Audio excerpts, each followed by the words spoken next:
If you are on the lookout for some healthy, budget-friendly, and gluten-free lunch recipes, you've come to the right place. Today I'm going to share 2 simple recipes for some of my favorite lunches, and I'm also going to share with you what I've got in my spice cabinet to make healthy, budget-friendly food at home from scratch, so stick around. Hello friends, and a warm welcome back to Simple Essentials. If you are new here, my name is Emmy and I share videos about how to simplify your life in a range of ways. And some of the most popular videos that you guys have asked for are budget and meal planning recipes. So today I'm going to share with you 2 of my absolute favorite lunch recipes.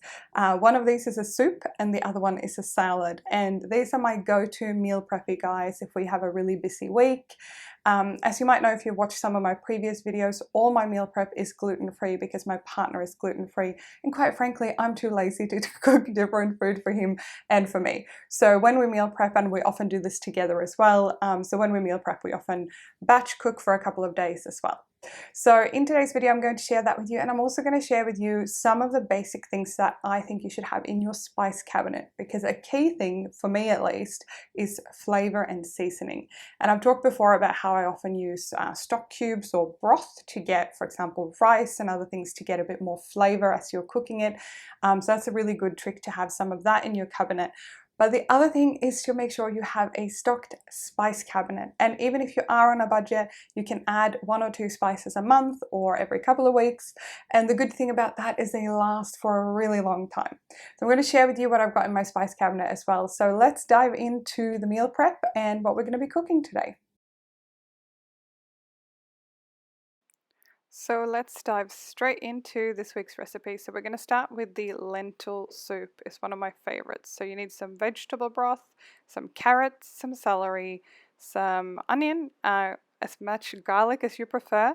You can use brown lentils, or I'm using red lentils in this recipe, but it comes out about the same. We're going to need some tomato paste and some lemon juice.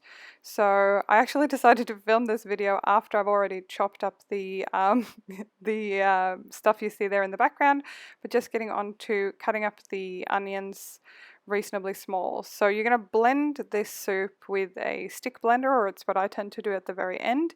But I do prefer to kind of cut the veggies reasonably small. So you want to cut up your onion and your garlic. It's winter here in Australia at the moment, so I was going a bit heavier on the garlic than I normally would. So you want to cut your garlic quite small, and we're going to cook that up in just a minute. And yeah, I don't know with you, but I'm one of those people. I love garlic, and I think garlic really enhances a lot of flavors. And because we both like it, it works quite well. If my partner didn't like it, it would be a bit trickier. Now, I would recommend using a really big pot for this because I tend to overfill my pots and cook more than I think that I will. So you're going to start by chucking your onion in a little bit of olive oil or the oil of your choice. You will notice in these videos I never really measure things very exactly, but in the description box below you will find the recipe that you can follow more exactly if you prefer. So just getting our onions going here, and you want to cook them until they start to really kind of get quite translucent. So probably, I don't know, 2 to 3 minutes maybe or so. I was kind of doing this in between meetings at work because I had to whip up a lunch pretty quickly. So when your onions are starting to look good, that's when you put your garlic in, because garlic I find tends to burn a lot easier than onions. So I usually put the garlic in a bit after the onion is cooked all the way through, and then you want to let that cook together for about a minute or so, and then you're going to add the magic ingredient, which seems really weird, but we're going to add some tomato paste now before we add any other liquid. And this step is actually really important with this particular soup, because what it does beautifully is that it coats the onion and the garlic really, really beautifully, and it holds the flavor very differently. So put some tomato paste in there, and then we're just going to sort of stir it around so that it coats all of the garlic and the onion, and you're going to see a bit of a close-up here on what it kind of looks like or what it should start looking like when it's all sort of coated. So you want to, sometimes you might want to take the heat down a little bit when you're doing this step to make sure it doesn't burn. And then you got your veggie broth. Obviously I use stock cubes here, so all you do is put boiling water and you put some stock cubes. I think it's about 5 cups or so from memory in this recipe. So it doesn't matter if they don't dissolve all the way before you pour them in, because obviously this is going to simmer for quite a while on the stove, so it doesn't really matter all that much. And I always want to get all that extra little flavor out, so I added a little bit of extra water as well. Depending on the texture you like for this soup, you may want to add a little bit more liquid later as well. And there are there's my celery and my carrots. So this is actually a fully vegan soup, especially if you use vegetable broth. And I really, really like it. It's a very hearty, nice soup, especially sort of in the winter. So now we're going to add our spices and seasoning. You can use fresh herbs as well, of course, if you prefer, but I didn't have any fresh herbs on hand, so I was just adding some thyme here, and we're going to add some rosemary. I can recommend using fresh rosemary if you happen to have any on hand. It is so tasty and beautiful, but the dried spices work just as well. Trusty old salt, of course. And finally, I'm going to add in just a moment some bay leaves. And bay leaves is one of those things, I think it's like lots of grown-up points to have bay leaves in your cupboard. I never realized how much bay leaves add to especially soups and things like that. And when you're cooking on a budget, these sort of things can just really add a lot of flavors. So I think the recipe only calls for 1 bay leaf, but I really like the flavor, so I threw 2 of them in there. And then I'm trying to measure up my lentils, but I think at this point I realized that I'm actually going to need to use all of the lentils. But I think I just wanted to show you guys roughly how many lentils I put in. Now, if you wanted to make this even more rich, you can put more lentils in there, but then you probably also need to add a little bit more liquid. And then just give that a good stir so that all the seasoning kind of come together very nicely. And then we're going to let this simmer on the stove. Generally speaking, if you have it on a low simmer, I find it takes about 35, maybe 40 minutes or so, but you might want to just keep an eye on it. So you want to bring it to a boil and let it simmer. And after it's simmered for that amount of time, it'll look about like this. It reminds me very much of the texture of pea soup. My mum used to make pea and ham soup for us when I was a kid. So I've just let it cool ever so slightly here, and you'll see that it's a very thick, the lentils are really thickened, so it's really up to your preference. Also, please do take the bay leaves out at this point, because otherwise, because you're going to blend this now with a stand mixer, and if you don't, you're going to have chopped up bay leaves in your soup, which isn't the end of the world, but you know, I can recommend taking them out. It tastes just a little bit better that way. Pour it all in a big bowl. I love these bowls. I think I got them at Costco in a set of 4 or something like that. They come with little plastic lids as well, which is fantastic. So you can kind of store a big batch of soup in the fridge. And if you like being budget friendly, you also do like me and scrape out the very last little bit of stuff from the pot every single time. And now we are going to blend this up with a mixer. If you like chunky soup or more like a stew, you can obviously leave it as it is. It's totally fine, but we prefer a slightly smoother version of this soup in our household. So I tend to blend it up a little bit just for a minute or so to get the biggest chunks of carrots and stuff blended in. And finally, the last little step we are going to add is lemon juice. Obviously, fresh lemon juice is even nicer, but I didn't have any fresh lemon on hand. So just add a little bit of lemon juice in and give it a little stir. You can also wait with this step if you want and do that as you're about to serve it when you're reheating on the day that you're having it for lunch.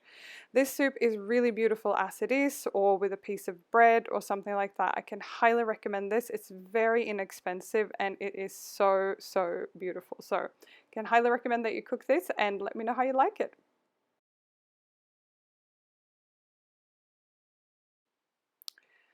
Okay, so let's have a quick look at the spice cabinet. I've just taken all of my key kind of core spices out here to show you on the table before I dig into the next recipe, which is the salad recipe. And my herbs over here, I can highly recommend to have a couple of different herbs on hand because it just really adds to the flavor. Coriander is much more diverse than I first thought. I think I first bought coriander to have it in hummus. But I've started using it for all sorts of things like a fried egg and a bunch of things like that. Dill goes really well with fish. Thyme you saw me use in the recipe just before. Mixed herbs is my favorite go-to. When I was a student, I used to buy this all the time because I didn't have all the other spices on hand. And a little budget hack, if you have an old glass jar or spice jar, you can just refill it with a little plastic bag and get your spices for even cheaper. Obviously oregano, basil and rosemary, really good ones to have on hand. Oregano and basil are really great for tomato sauces and pasta sauces and things like that. And rosemary is just beautiful on most roasted vegetables in my mind. And yeah, if you had to pick only one because you can't afford to get a lot of them, I would say definitely start by buying mixed herbs and having that on hand. It is a really good one. Okay, and over here we've got some more of my absolute staples. So I almost always have fresh onion in the house, but I do use onion powder at times. Garlic I definitely always have in the house, and garlic is really good, especially if you don't have fresh garlic and you want to add a little something to a pasta sauce or something like that. Ginger I probably don't use all that often, but some recipes call for it. Cumin, I've used a lot in like soups and stews, but also it goes in hummus if you want to make your own hummus. So cumin is something that I've added more recently to my recipe collection, but it is really, really good and it can really enhance some flavors. Lemon pepper has a bunch of things in it. It's got like salt, lemon, pepper, rice flour and a couple of things, but I love lemon pepper on things like avocado toast, fish, all sorts of things really. So it's one of my personal favorites, but you might not like it. Bay leaves is a great one for, again, soups and stews. So one of the recipes that I shared recently, which was my lentil soup, I used bay leaves in that one. So obviously you pluck the bay leaves out once you've finished cooking the dish. Then we've got smoked paprika. You can use any kind of paprika you prefer, obviously. Smoked paprika I find goes with a lot of things, but it's a really nice flavor enhancer as well. And finally, chili. This is actually not hot chili, this is just regular chili that we bought. My partner likes it really spicy, so we try to do a blend that works for both of us. So those are basically my basic spices. Up here we've got the salt and pepper grinder. But I also always have a cheap salt on hand for things like baking and also cooking soups and things like that. You'll often see me use the big salt. So the salt and pepper up there, I probably use mostly for, finishing a dish off or putting on the table.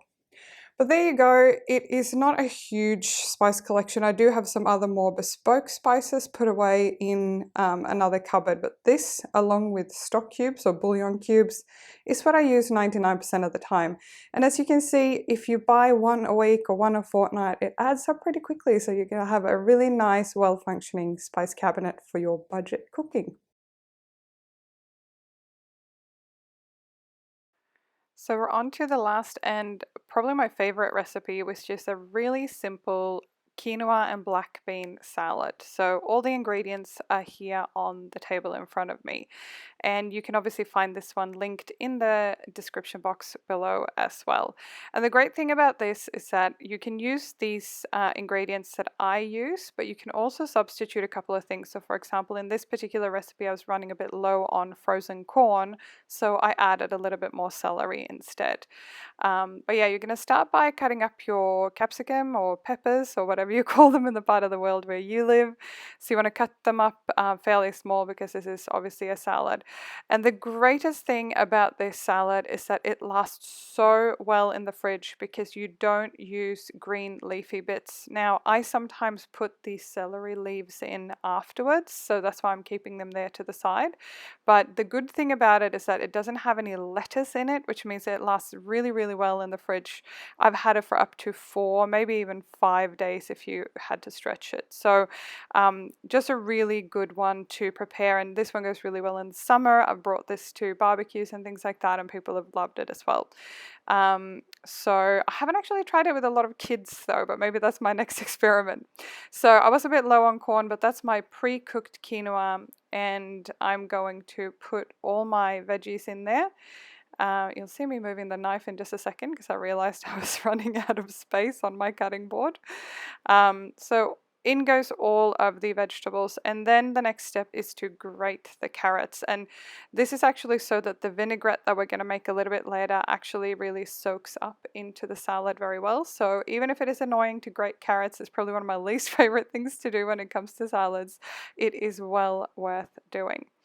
And once you've got all those things in there, and you can see my bowl is getting quite full at this point, you have put in your rinsed black beans. You can obviously cook your own. I did the lacy route and just bought a can of black beans this week because I didn't really have time. So that's all the salad bits, and now we are going to make the vinaigrette, and this is beautiful. It's actually one of those things that gets even better the longer it sits in the fridge for some reason. So you're going to take a lime, and you'll see that I've already grated the zest off the lime there, so that's what we're going to use as well. So you're going to squeeze the juice out, and I'm just using a little measuring cup here. So you're going to put your lime juice in there. You are going to put a little bit of some kind of vinegar. I normally just use plain white vinegar, but if you have a preference, you don't want anything with too much seasoning, because the beautiful thing about this one is we're going to add some oil as well, but the beautiful thing in this vinaigrette is really the mustard, the lime, and the honey. So if you use a flavored vinegar, I find that it just kind of overpowers it a little bit. So in goes a little bit of olive oil, and then we're going to add a bit of honey of your choice. I quite like honey when it comes to dressings. I never used to use it much, but I have started using it a little bit more. This recipe actually calls for quite a lot of honey, so I use a little bit less than what the recipe in the description box calls for. But this is also your main sweetener, other than obviously the vegetables in the salad. And then we're going to put a little bit of Dijon mustard in here as well. You can obviously use other mustard if you prefer, but I quite like Dijon. We usually have that on hand in the house. Tiny bit of salt, and you can add pepper if you like as well. I normally just add the pepper at the very end when I'm about to serve the salad, so it's really up to you. And now we're going to stir this together, and I'm at this point of filming, I'm actually really regretting not putting it in my trusty little glass jar. I normally keep old glass jars like pasta sauce jars and things like that, and put this type of dressing in, and then you can give it a really good shake. So if you're watching this and you have a glass jar at home, please do that instead. You can also stir it together, obviously, which I'm doing here, which is just fine. But this, it looks like a lot of dressing, but remember I've got that ginormous salad bowl on the side, so it's not actually as much as it looks, because it soaks in really, really nicely in the salad. So once that's all stirred up, we're going to pour that whole thing into the salad and give it a really good mix. And once you've poured this in and mixed it up together, it lasts really, really well in the fridge. And like I said, it's almost nicer on the second day. So I didn't show this in the clip here, but I poured the whole thing of dressing in and gave it a really, really good mix through. And this salad is one of my absolute favorites. It's easy to bring with you, and I'd love to hear in the comments below how you like this one if you end up making it. And there you go, those are some of my favorite go-to recipes. They're really healthy, really budget friendly, and obviously gluten-free as well. If you have some great recipes that you'd like to share, feel free to leave a comment below. I'm always on the lookout for easy salad recipes as well as soup recipes, because we're in winter at the moment here in Melbourne, where I live in Australia. So soups are really nice and hearty, lunches especially. I hope you have a fantastic week, and I look forward to see you in the next video. And oh, don't remember to subscribe to the channel if you want to see more of these recipe videos. I'm more than happy to continue to share some of my simple tips with you guys. I hope you have a fabulous week, and I look forward to see you in the next video.